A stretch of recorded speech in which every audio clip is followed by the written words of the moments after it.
የነዳጅ መጥፋት እና የድሆች እንባ።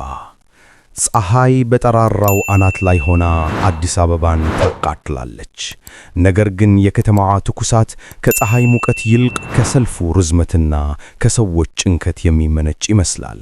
በየማደያዎቹ ዙሪያ የሚታየው ሰልፍ የከተማዋን የደም ስር የዘጋ የቆመ ደም ሆኗል። አቶ በቀለ የ60 ዓመት አዛውንት ናቸው።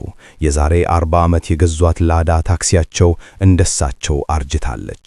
ፊታቸው ላይ ያለው የቆርቆሮ ያህል የጠቆረ መጨማደድ የኑሮን ፈታኝ ጉዞ ይተርካል። ዛሬ ማለዳ በ4 ሰዓት ነው ሰልፍ የያዙት። አሁን ሰዓቱ 9 ሆኗል። ሆዳቸው በራብ ይጮሃል። የላዳዋ ሞተር ደግሞ በነዳጅ ጥም ደርቋል። አባባ ዛሬስ እናገኛለን ይላል ከኋላቸው ሰልፍ የያዘው ወጣት ጋቢናው ውስጥ ራሱን ደፍቶ። አቶ በቀለ በረጅሙ ተነፈሱ። አላውቅም ልጄ፣ ቦቴው መጥቷል ይላሉ፣ ግን መቼ እንደሚቀዳ ማንም አያውቅም። የኛ ነገር የቆመ ይጠብቃል፣ የሮጠ ይቀድማል መሆኑ ቀርቶ የቆመም አይደርስ የሮጠም አይመልስ ሆኗል አሉት።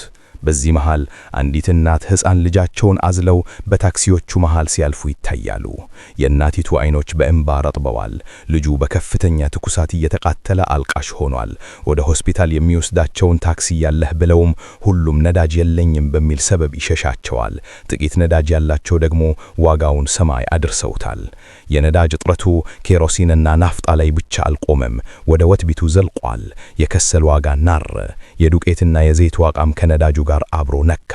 አቶ በቀለ ይህንን ሲያስቡ ልባቸው ይደማል። ትናንት ማታ ቤታቸው የገባው ዳቦ ግማሽ ነው።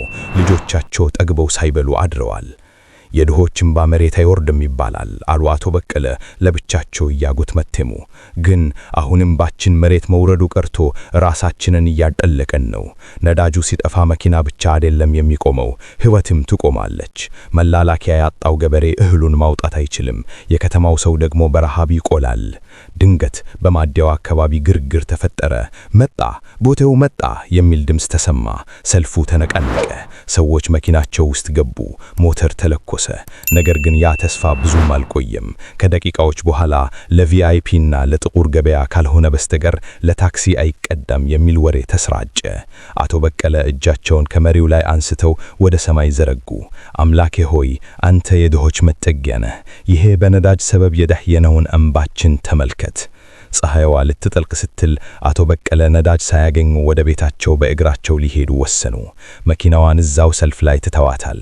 በመንገድ ላይ ሲሄዱ በየጥጋጥጉ የተሰለፉትን ምስኪን ዜጎች፣ በጭነት መኪና ላይ ተጨነው ወደ ቤታቸው የሚገሰገሱትን ወጣቶችና በጨለማው ውስጥ የሚታየውን የከተማዋን ጭንቀት ተመለከቱ።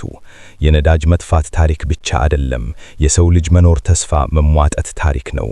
ነገር ግን በዚያው ልክ ኢትዮጵያውያን በጭርግ ውስጥ የሚያሳዩት ትዕግስትና አሁንም ነገ ይሻላል የሚለው ተስፋቸው እንደ ማደያው መብራት በሩቁ ብልጭ ይላል።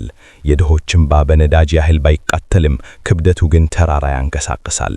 አቶ በቀለ ወደ ቤታቸው ሲገቡ ልጆቻቸው በባዶ ሆዳቸው ተኝተው አገኟቸው። እሳቸውም በዝምታ አልጋ ላይ ጋደም አሉ። ነገው ሰልፍ ደግሞ ሌላ ታሪክ ይዞ ይመጣል።